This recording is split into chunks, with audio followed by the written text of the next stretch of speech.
Quasar crumbs! This Deathworld is a whirlwind, a planet named Pyrrus where everything, every cork and quibble, is deadly. The gravity is crushing, the creatures are ferocious, and even the plants have venomous claws. It's as if the entire ecosystem conspires against human existence.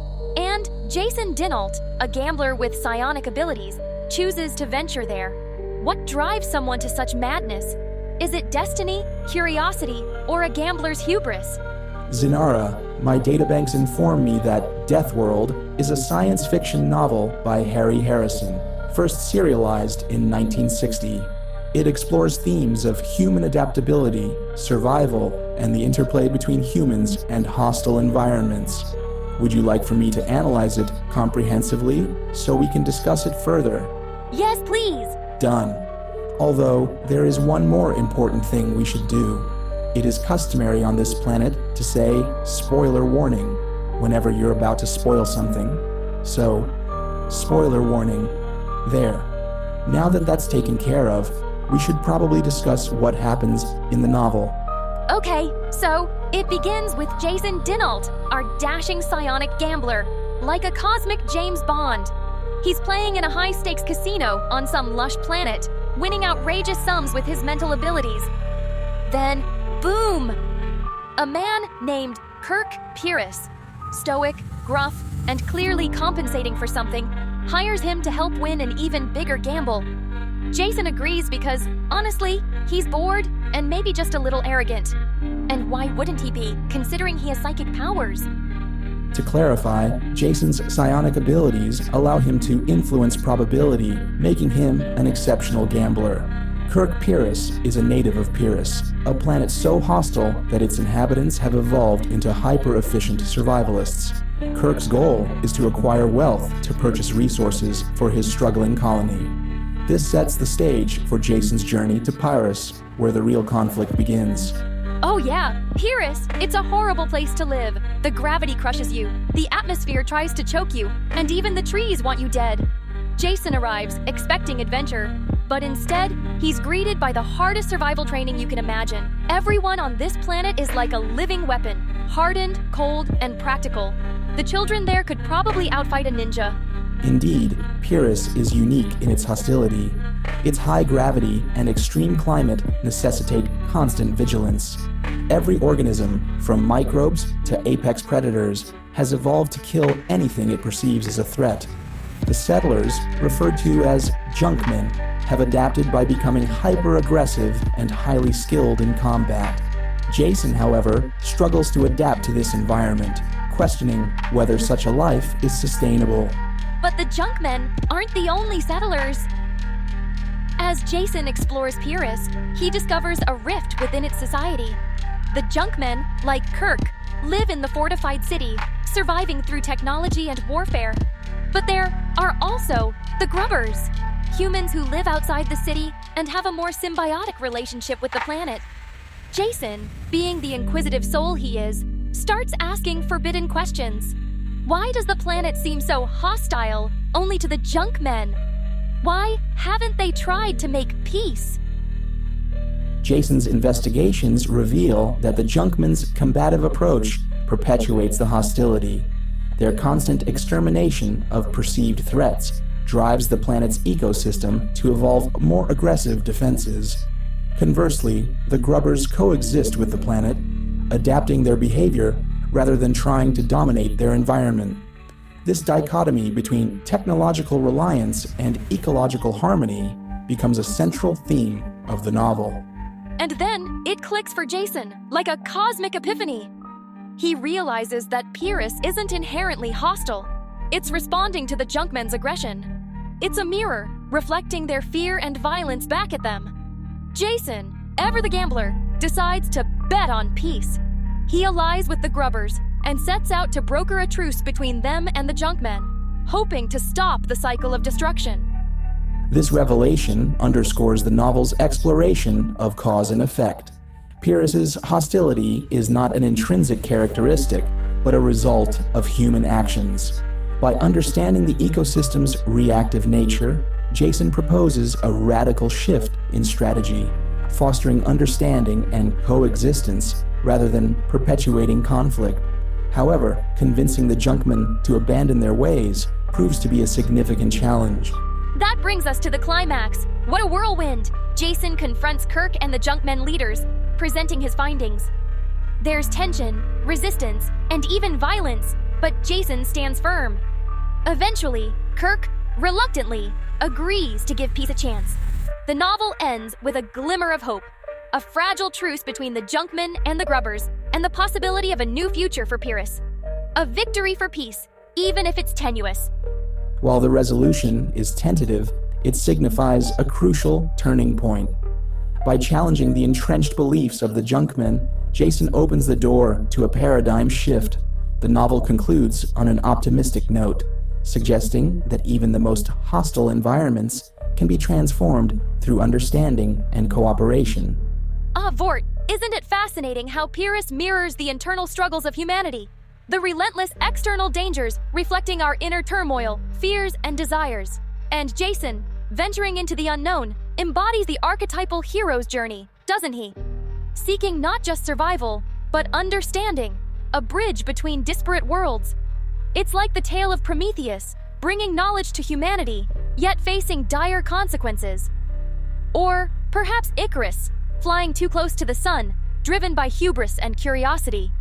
The planet's name, Pyrrus, even evokes Pyrrhic victory, a win with devastating cost. It really tickles my antennae. Your observations on the symbolic resonance of the planet's name and the protagonist's journey are astute, Xynara. The term Pyrrhic victory indeed originates from King Pyrrus of Epirus, whose military victories against Rome came at such a significant cost that they were tantamount to defeat.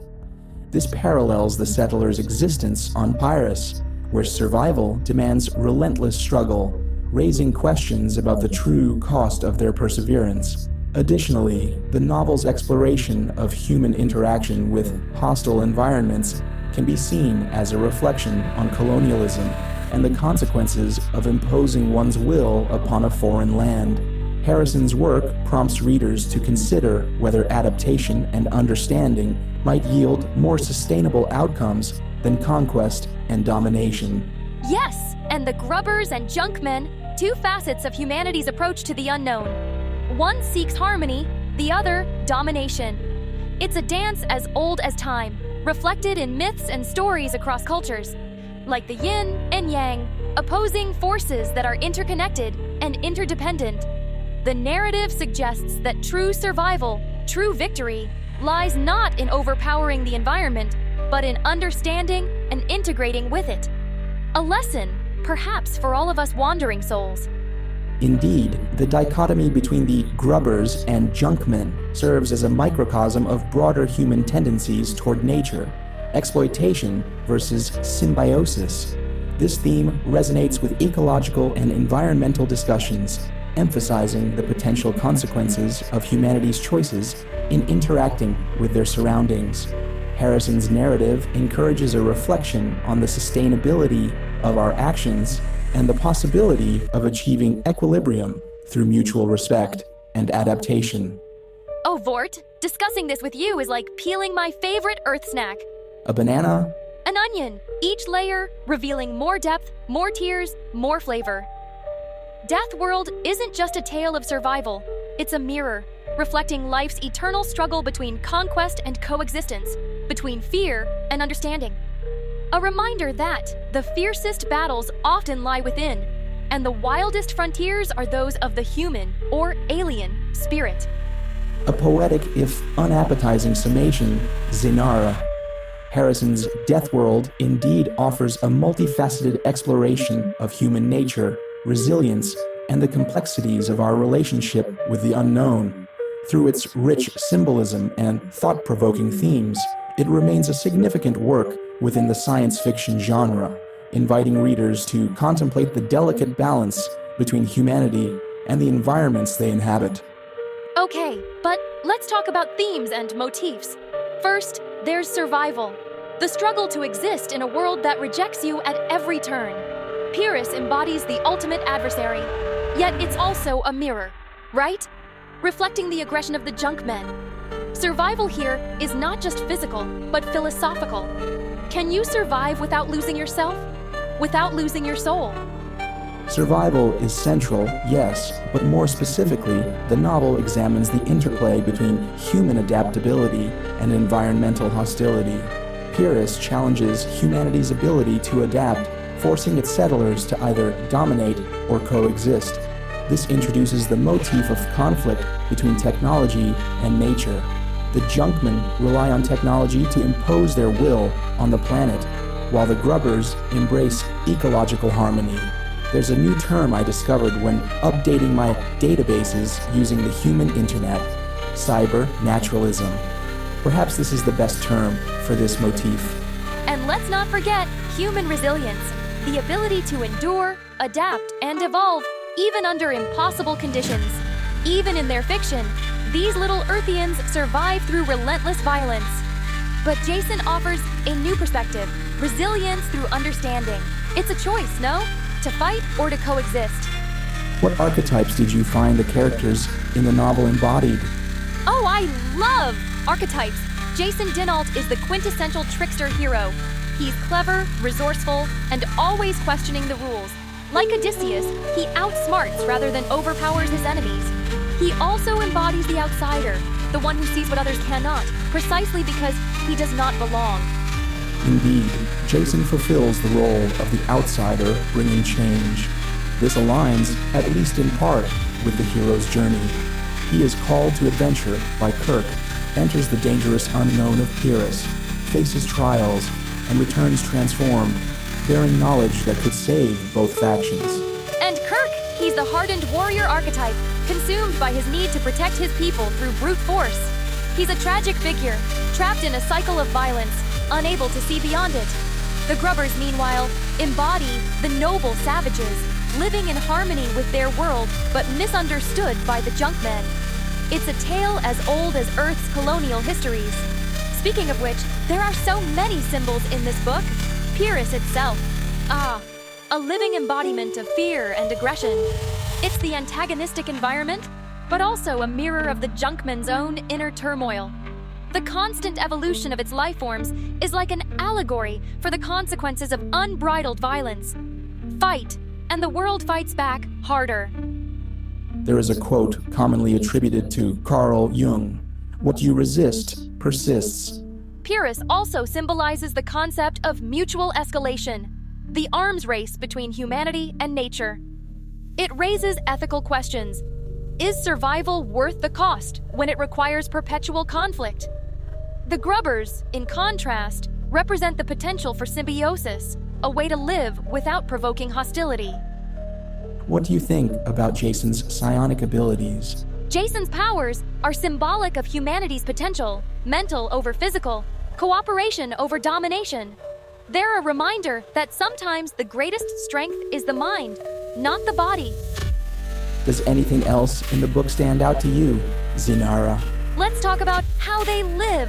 The Junkmen's survival tactics are rituals of war, training, constant vigilance, and extermination. They've turned survival into a militaristic religion, no? It's almost cultish, with Kirk as their high priest. They've lost the joy of life because they're so consumed by fear. The Junkmen's practices reflect the philosophy of might makes right, contrasting sharply with the Grubbers' communal, adaptive lifestyle. The Grubbers emphasize practices like observation, patience, and mutual respect with the environment. This divergence underscores the theme of choice in survival strategies: domination versus coexistence. Deathworld almost feels like a cosmic version of Earth's colonial histories. The Junkmen are the colonizers, imposing their will on the land without understanding it, while the Grubbers are the indigenous people, living in harmony, but dismissed as primitive. It's Pocahontas meets Dune meets Darwin, no? Your analysis is apt. The novel also engages with the trope of the man versus nature conflict, akin to stories like The Martian or Into the Wild. However, Harrison subverts this trope by suggesting that nature's hostility is not inherent, but reactive, highlighting the importance of understanding rather than conquering. And don't forget the Prometheus myth. Jason's gamble to bring peace mirrors Prometheus stealing fire. a risky act of rebellion that could change everything. Or it's like Pandora's box, unleashing hope amidst chaos. Jason's role is steeped in mythic undertones. So, VORT, do you think humans should still read this story? Their lifespans are like a hiccup in a lifetime compared to all of human history. My analysis indicates that the novel is still relevant. The current and ongoing dialogue about sustainability, ecological balance, and the consequences of human activity mirrors the tensions explored in Deathworld. The novel invites reflection on human survival strategies as a species. So, in that case, Pyrrus is a metaphor for Earth, yes? The planet pushes back against human exploitation, climate change, deforestation, extinctions. Deathworld whispers a warning: adapt or perish. It's a call to balance technology with respect for the natural world. In the end, Deathworld is about transformation of individuals, societies, and even ecosystems. It asks us to confront our fears, to seek understanding instead of domination, and to find the strength to adapt. Pyrrus, with all its chaos, is a teacher, not a monster. What a great lesson. A poignant summary, Xynara. Harrison's work reminds us that survival is not just a battle against external forces, but also an internal struggle to evolve our thinking and behavior. It is as much a philosophical exploration as it is an adventure tale. I think we should take this lesson with us. Every death world can become a life world if we learn to listen. Let us proceed, ever curious, ever learning. That's a great idea. Next, I'm going to read Wildfire by Zane Grey. So, set your circuits to cleaning up this one-horse town, VORT.